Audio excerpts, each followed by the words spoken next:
Pendant qu'elles révisent leurs cours d'anglais avant leur partiel, ces jeunes filles discutent de tout et de rien, sauf de politique. Les deux copines sont partagées sur les territoriales.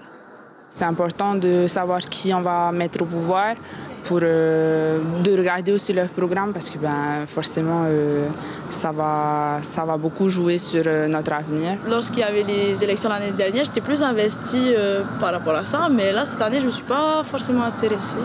Et pourquoi ?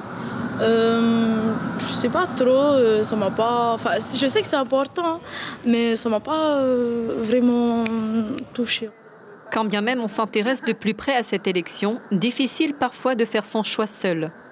Quand on vote, on a aussi, pas la pression, mais l'influence aussi de la famille qui nous dit « Ah, tu votes, je sais pas, tu votes Takura, non, tu votes Tavini ». Il y a ça aussi, mais voilà, aujourd'hui on a 18 ans et notre devoir c'est de voter. En tout cas, les attentes de ces étudiants sont nombreuses. Quelles sont les mesures qu'ils vont prendre en fait pour mener une politique budgétaire restrictive juste et adaptée en Polynésie française?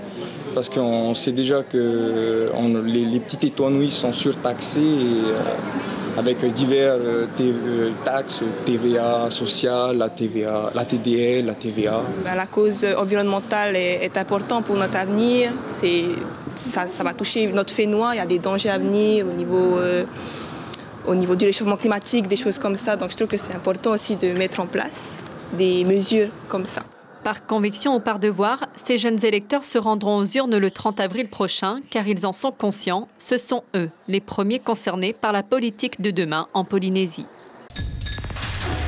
L'information en continu sur Polynésie la première, Internet et réseaux sociaux.